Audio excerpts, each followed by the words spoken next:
ปรึกษากับคณะครอบครัวกันเด้อแต่เราคณะครอบครัวเป็นไหนตัวหาซึ่งเลย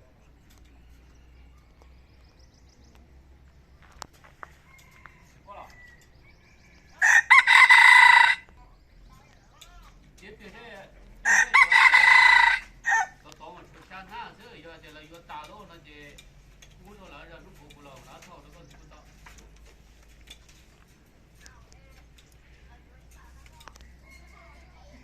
ไปเจ้าใส่หน้า